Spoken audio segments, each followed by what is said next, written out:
पाकिस्तान को 190 million pound यानी तकरीबन 40 अरब रुपए मिलने वाले हैं। ये पैसे बरतानिया से वापस आएंगे और एक सेटलमेंट के नतीजे में वापस आएंगे। और ये सेटलमेंट हुई है बरतानवी हुकाम और पाकिस्तान के मारूफ बिल्डर मलिक रियाज के दरमियान। ये बड़ी कामयाबी है। गुज़िश्ता रोज़ जारी होने वाले बरतानवी इदारे नेशनल क्राइम एजेंसी के बयान के मुताबिक एनसीए ने एक खानदान के साथ सेटलमेंट पर रजामंदी जाहिर कर दी है। इस खानदान की पाकिस्तान और दीगर मकामात पर बड़ी तादाद में जायदादें हैं। यह सेटलमेंट नेशनल क्राइम एजेंसी की मलिक रियाज हुसैन के खिलाफ तहकीकात के नतीजे में अमल में आई है। यहाँ पर बाकायदा लिखा हुआ है कि नेशनल क्राइम एजेंसी की मलिक रियाज हुसैन के खिलाफ तहकीकात के नतीजे में अमल में आई है। एनसीए के मुताबिक अगस्त 2019 में मजिस्ट्रेट के हुक्म पर 8 अकाउंट मुंजमद किए गए थे, जिनमें 120 मिलियन पाउंड यानी 12 करोड़ पाउंड की रकम थी। इससे पहले दिसंबर 2018 में इसी तहकीकात के सिलसिले में 20 मिलियन पाउंड यानी 2 करोड़ पाउंड जब्त किए गए थे। आगे मजीद लिखा है कि एनसीए ने 190 मिलियन पाउंड की सेटलमेंट की पेशकश कबूल कर ली है, जिसमें एक जायदाद वन हाइट पार्क पैलेस भी शामिल है, जिसकी मालियत 50 मिलियन पाउंड यानी 5 करोड़ पाउंड है और तमाम पैसे मुंजमद अकाउंट्स में हैं। ये असासे पाकिस्तान को वापस कर दिए जाएंगे। अब जिस दिन ये सारा का सारा मामला सामने आया तो उसी दिन एसेट रिकवरी यूनिट की एक प्रेस रिलीज सामने आई। एसेट रिकवरी यूनिट की सरबराही इस वक्त करते हैं शहजाद अकबर साहब, और उस प्रेस रिलीज में बरतानिया से 190 मिलियन पाउंड की वतन वापसी पर खुशी का इजहार किया गया और वही तफसीलात बताई गई जो एनसीए की प्रेस रिलीज में दर्ज थी, मगर कुछ इजाफा किया गया जो नेशनल क्राइम एजेंसी की प्रेस रिलीज में नहीं था। और वो इजाफा था एक जुमला जो 2 बार इस प्रेस रिलीज में शामिल किया गया कि यह सिविल मामला है और इसमें जुर्म का इर्तकाब साबित नहीं हुआ है। ये बात नेशनल क्राइम एजेंसी की प्रेस रिलीज में नहीं थी, मगर एसेट रिकवरी यूनिट की प्रेस रिलीज में शामिल की गई और 2 बार शामिल की गई कि यह सिविल मामला है और इसमें जुर्म साबित नहीं हुआ है। इसके अलावा एसेट रिकवरी यूनिट ने अपनी प्रेस रिलीज में लिखा कि जो जायदाद सेटलमेंट में दी गई है वो मार्च 2016 से पहले साबिक वजीर आजम नवाज शरीफ के बेटे हसन नवाज की मिल्कियत में थी और फिर मलिक रियाज के खानदान को फरोख्त कर दी गई थी।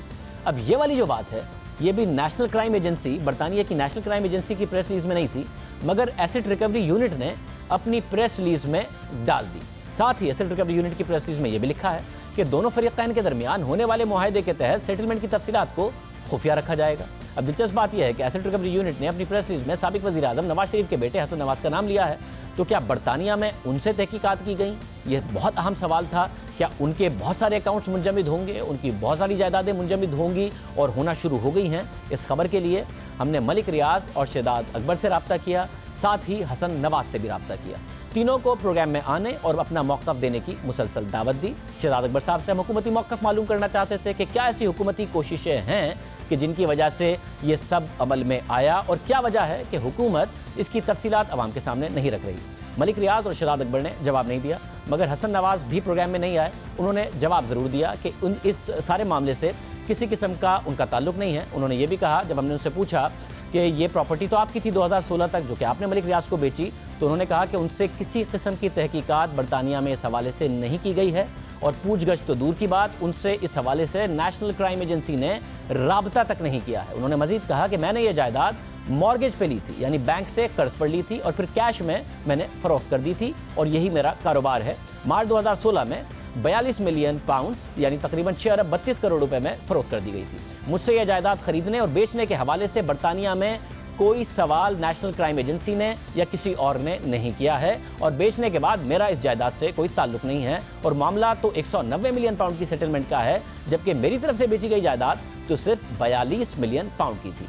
एनसीए की प्रेस रिलीज सामने आने के बाद हमने मलिक रियाज साहब से रब्ता किया, उन्हें प्रोग्राम में आने की दावत दी, मगर वो नहीं आए, ना ही उन्होंने जवाब दिया। अलबत्ता उनके ट्वीट ज़रूर सामने आए जिसमें उन्होंने लिखा है कि कुछ लोग एनसीए की रिपोर्ट को ट्विस्ट देकर मुझ पर कीचड़ उछाल रहे हैं। मैंने अपने कानूनी और जाहिर करदा जायदाद बरतानिया में फ़रोख्त की है ताकि 190 मिलियन पाउंड सुप्रीम कोर्ट को अदा कर सकूँ। उन्होंने मजीद लिखा कि एनसीए की प्रेस रिलीज कहती है कि सेटलमेंट एक सिविल मामला है और इसमें कोई जुर्म साबित नहीं हुआ।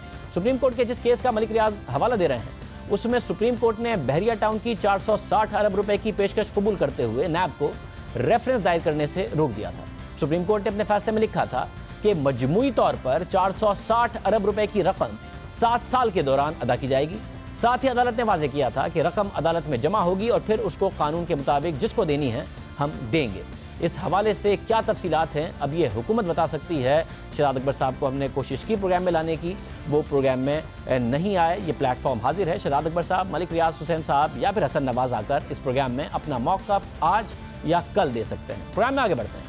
जज अरशद मलिक वीडियो केस के अहम किरदार नासिर भट्ट ने लंदन में पाकिस्तानी हाई कमीशन की जानिब से उनकी दस्तावेज़ात ना करने के खिलाफ, दस्तावेज़ात कबूल ना करने के खिलाफ, अटेस्ट ना करने के खिलाफ इस्लामाबाद हाई कोर्ट से रुजू किया हुआ है, जिस पर आज इस्लामाबाद हाई कोर्ट के जस्टिस आमिर फारूक और जस्टिस मोहसिन अख्तर कियानी ने समाअत की।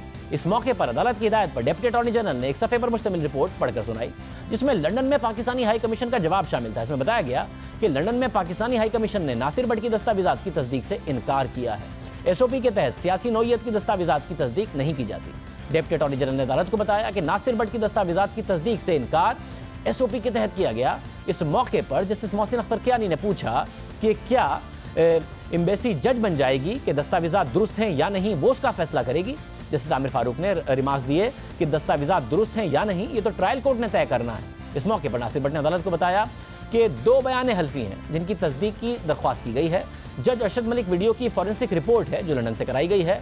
जस्टिस आमिर फारूक ने रिमार्क्स दिए कि बयान हल्फी की तो तस्दीक करनी पड़ेगी, इसे कैसे रोका जा सकता है। उन्होंने नासिर भट्ट के वकील से पूछा कि आप फॉरेंसिक रिपोर्ट की तस्दीक क्यों चाहते हैं, जिसमें नासिर भट्ट के वकील ने जवाब दिया कि जो दस्तावेज़ात भी बैरून मुल्क से पाकिस्तान आनी हैं वो यहाँ पहुँचने का एक तरीक़ाकार है। इस मौके पर इस्लामाबाद हाई कोर्ट ने डिप्टी अटॉर्नी जनरल को नासिर भट्ट की दस्तावेज़ात की तस्दीक से मुतालिक तफसीली रिपोर्ट पीर तक दाखिल करने के लिए मोहलत दे दी और समाअत 9 दिसंबर तक मुलतवी कर दी गई। अब अहम बात यह कि जज वीडियो केस के अहम किरदार नासिर भट्ट खुद इस केस में सामने आ चुके हैं। लंदन में पाकिस्तानी हाई कमीशन में बरतानिया की 2 फॉरेंसिक कंपनियों की रिपोर्ट जमा करा चुके हैं, जिनमें दावा किया गया है कि ये वीडियोस दुरुस्त है, मगर पाकिस्तानी हाई कमीशन इन दस्तावेज़ात की तस्दीक नहीं कर रहा है। हालांकि वज़ीर-ए-आज़म इमरान खान और तहरीक इंसाफ का तो ये दावा है कि जज अरशद मलिक को उल्टा नून लीग ने ब्लैकमेल किया था, तो ये दस्तावेज़ात को फौरी तौर पर कबूल करके, अटेस्ट करके अदालत के सामने क्यों नहीं रखा जा रहा, ये सवाल अपनी जगह पर पैदा हो रहा है। आज के प्रोग्राम में इतना ही। आपसे कल के प्रोग्राम में मुलाकात होगी। अल्लाह।